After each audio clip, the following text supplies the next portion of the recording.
everyone, and welcome to this episode of the Eternal Strategy. Today we are going to discuss how to beat the Forge.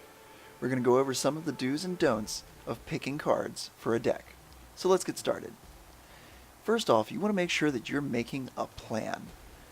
You want to make sure that within your first few picks, you have an idea of what you're trying to achieve with your deck. The computer is not going to play around too many items that you do. So therefore, you want to make sure that what you're picking is concurrent with how the computer plays. The computer won't attack if they think they're going to lose a guy.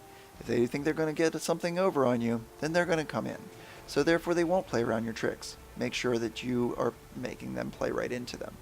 So therefore, you also want to make sure that you are prioritizing your picks based on what type of cards you're getting. You want to make sure that you're prioritizing, first off, removal. Removal is going to be the strongest as it's going to remove the threats that are the worst and the ones that really take care of the big creatures that make you win. Secondly, your units, your creatures, the things that actually get you your win, the things that do damage for you, you want to make sure that you're prioritizing the best units over the ones that aren't so great, and maybe some cards that otherwise wouldn't help your deck. Then you want to prioritize your weapons. Your weapons are the things that are going to buff your units so that way they can actually do additional points of damage or get through for some kind of special effect. So you don't want to actually go and mix that up too much, but you sometimes will based on what you actually see within the draft. So just remember that removal is tops, units are second, weapons are third. So then, secondly, you want to make sure that you don't pick cards that you want to use for outside of the Forge that don't fit your plan, because this deck that we're drafting is simply meant to get there to get all three of those gold chests at the end. Which, I mean, basically it's 2 gold chests and a rank up, but eventually whenever you're in master rank, you will be getting 3 gold chests for the win, and that's kind of important.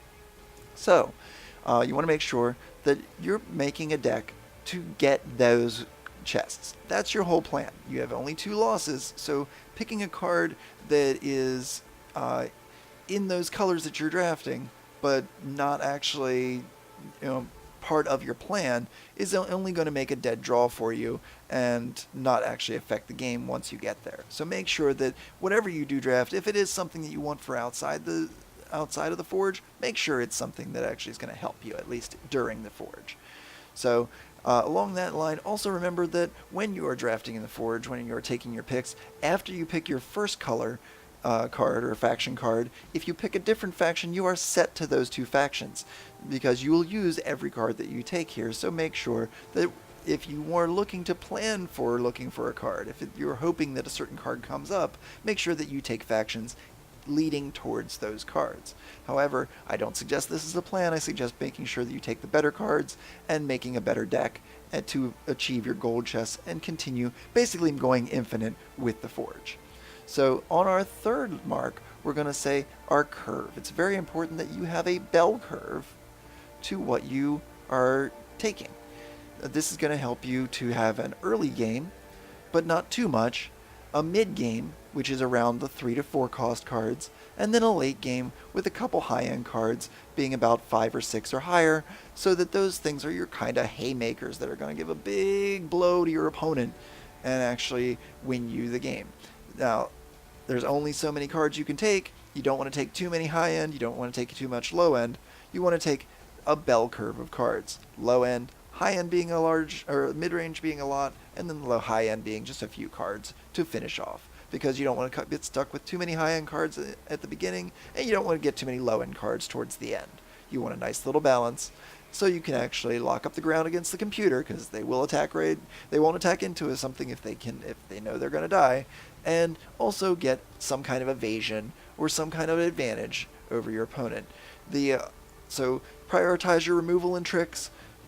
Secondly, with your units, and then make sure that you're getting weapons, especially relic weapons, as they do also count as removal sometimes. And then don't forget, make sure you don't pick cards that aren't going to affect the, basically don't affect your current deck, because you're going for the wins. You're not going for what this one card that you're going to pay 2,500 gold for, basically. And also remember to get that bell curve so that it's a nice smooth transition throughout the entire game every time, and that you can get those wins. So if you enjoyed the video, please smash that like button as well as subscribe. And if you want to know when I go live, simply click on the link to my channel in the info below to follow me on Twitch, Twitter, and Instagram. Thanks for watching, and may the stream always flow in your favor. Why did you take my light? The darkness will not survive. I can't wait for the sun to shine right through me. I can't wait.